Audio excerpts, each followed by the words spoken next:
UP के सीतापुर की 38 साल की ज्योति को मर्दों की इतनी बुरी आदत लग चुकी थी कि उसका पति पंकज जब भी अपने काम से शाम को घर वापस आता था तो उसको पड़ोस से यही सुनने को मिलता था कि आज उसकी पत्नी इस मर्द के साथ थी, कल उस मर्द के साथ थी और कभी कभार तो वह किसी मर्द के घर पे ही थी। यह सब कुछ सुन सुन के पंकज बहुत ही ज्यादा परेशान हो चुका था और इस वजह से सीतापुर में एक ऐसी घटना ने जन्म लिया जिसके बारे में सीतापुर के लोगों ने कभी सोचा तक नहीं था। 8 नवंबर 2022 का यह इंसिडेंट है यूपी के सीतापुर के एक विलेज जिसका नाम है गुलहरिया चहर आपू। यहाँ पे एक औरत रमाकांत त्रिपाठी के खेतों में, जो कि गन्ने के खेत थे, वहां पे बकरियां लेकर जाती हैं, लेकिन उसकी बकरियां इस गन्ने के खेत में काफी अंदर तक चली जाती हैं, जिसके पीछे वह भी चली जाती है। लेकिन वहां पहुंचते ही उसको खेत में एक बैग दिखाई देता है। वह जब इस बैग की जिप को खोलती है तो उस बैग के अंदर कुछ और नहीं बल्कि एक औरत का कटा हुआ हाथ और कटा हुआ पैर था। यह देखते ही वो औरत चिल्लाना शुरू कर देती है। वो अपनी बकरियों को भूल जाती है और वहां से चिल्लाते हुए अपने गांव की तरफ पहुंचती है। जैसे ही वो गांव में पहुंचती है, गांव में सबको इस सब के बारे में पता चल जाता है। धीरे धीरे जैसे जैसे यह बात लोगों में फैलने शुरू हो जाती है, लोग इस खेत में पहुंचते हैं। इसके अलावा पुलिस को भी इन्फॉर्म किया जाता है। पुलिस ये सारी सिचुएशन देखती है। उसके बाद वहां पे डॉग स्क्वाड और साथ ही फॉरेंसिक लैब के लोगों को भी बुलाया जाता है। सारी सिचुएशन को देखने के बाद यह जो भी औरत थी, इसके बाकी पार्ट्स को भी ढूंढना शुरू किया जाता है, क्योंकि फॉरेंसिक लैब वाले बताते हैं ये जो पार्ट्स हैं यह किसी महिला के ही है, लेकिन जब तक चेहरा नहीं मिल पाता तब तक पता नहीं चलेगा कि आखिरकार यह है कौन। तो जो डॉग स्क्वाड होती है वह इस औरत के बाकी पार्ट्स को भी ढूंढना शुरू कर देती है। 9 नवंबर की पूरी रात यह स्क्वाड महिला के बाकी पार्ट्स ढूंढती रहती है।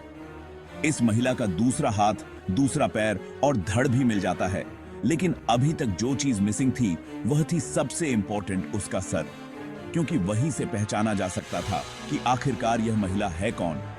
रात भर ढूंढने के बाद भी इस महिला का सर पुलिस को नहीं मिलता है, जिसके बाद सारे के सारे थोड़ी देर रेस्ट के लिए चले जाते हैं।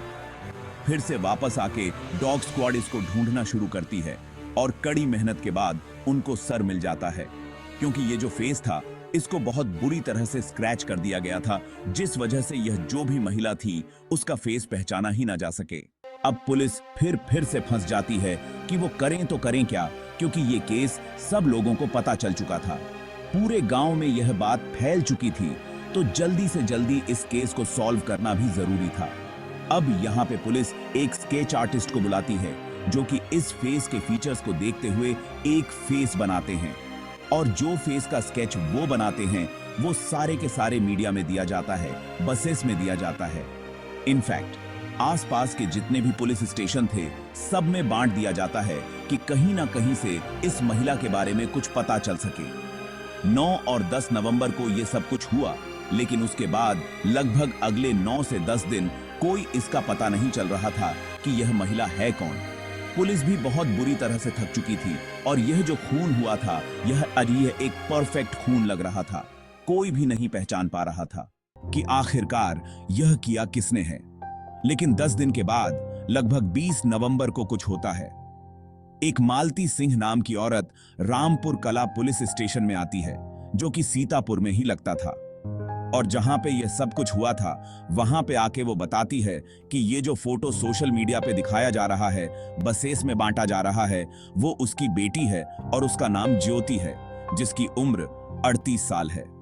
वो काफी टाइम से उसको फोन करने की भी कोशिश कर रही है, लेकिन ज्योति से उसका कांटेक्ट ही नहीं हो पाया।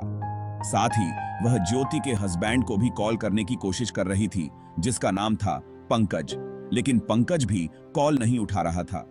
किसी भी तरह से वह लेडी अपनी बेटी से कांटेक्ट नहीं कर पा रही थी। अब पुलिस वहां से समझ जाती है कि हो ना हो यह लेडी उसकी मां ही हो सकती है, और यह जो उसका पति है वही कहीं ना कहीं इस सब से रिलेटेड हो सकता है। तो पुलिस सबसे पहले इस मां को जो ये लाश थी उसके कपड़े दिखाती है, तो मां पहचान लेती है कि यह सच में उसकी बेटी ही है। जिसके बाद यह मां बहुत जोर जोर से रोना शुरू कर देती है और फिर यह बताती है कि हो ना हो इसमें लेना देना जो है इसके हस्बैंड का ही हो सकता है। पुलिस भी उसके हस्बैंड पंकज को ढूंढना शुरू कर देती है। जब पंकज के रेजिडेंस पे जाया जाता है तो वहां पे पंकज होता ही नहीं है। पंकज 15 नवंबर से गायब था। लेकिन वहीं जब पुलिस उसके घर का दरवाजा तोड़ के अंदर जाती है तो वह देखते हैं कि वहां पे खून के निशान थे और साथ ही एक चाकू भी रखा हुआ था जिस पर खून के निशान थे।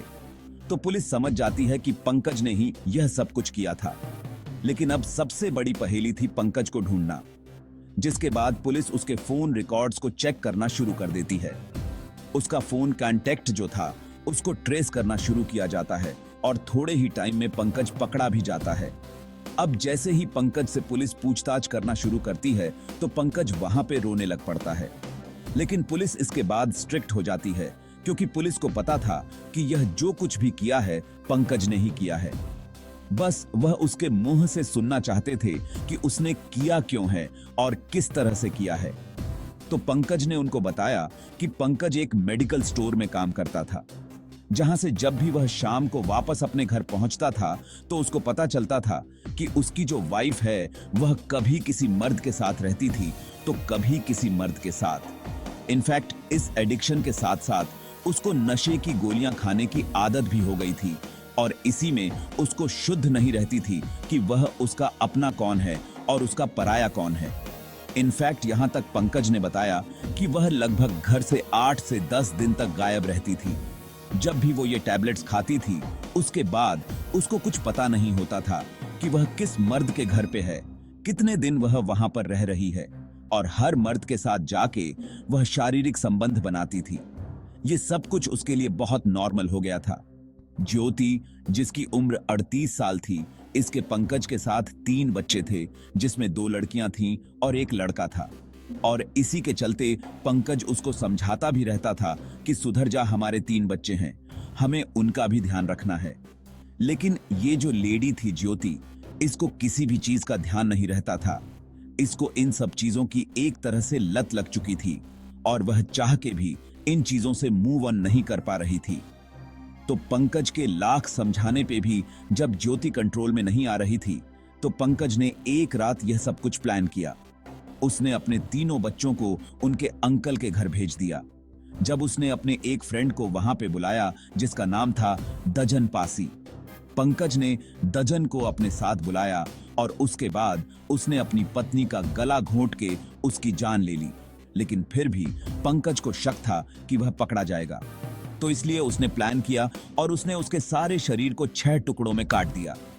इसके बाद 2 टुकड़े उसने अपने गांव से लगभग 7 किलोमीटर दूर, जो मैंने आपको गांव का नाम बताया, गुलहरिया चहर आपू, वहां पे जाके फेंक दिए। हालांकि वह अब भी काफी आगे जाना चाहता था, लेकिन पंकज बहुत बुरे हाल से डरा हुआ था। उसका शरीर उसको इजाजत नहीं दे रहा था कि वह इससे आगे इस लाश को अपने साथ लेकर जाए। तो डर के मारे उसने इसी खेत में एक बैग को फेंक दिया और एक दूसरा बैग था जिसमें बाकी शरीर के टुकड़े थे, वो उसने ऑपोजिट फेंक दिए किसी और खेत में और सर को ले जाके काफी आगे जंगल में फेंका, जिस वजह से पुलिस को सर को ढूंढने में काफी टाइम लगा था। पंकज का जो अपना गांव था वह था लोना गांव, और जैसा मैंने आपको बताया, गुलहरिया चहर आपू से यह लोना गांव लगभग 7 किलोमीटर दूर था और पंकज सिर्फ इतना ही दूर जाना अफोर्ड कर पाया था। इन दोनों की शादी हुए लगभग 10 साल हो गए थे। यह शादी 2012 में हुई थी, जिसके बाद इनके 3 बच्चे थे। लेकिन क्योंकि ज्योति की हरकतें ऐसी थीं, तो पंकज भी खुद को कंट्रोल नहीं कर पाया और अल्टीमेटली उसने एक ऐसा कदम उठा लिया। खैर, आपका क्या कहना है इस सब पे? आप कमेंट करके बता सकते हैं। See you next time in a next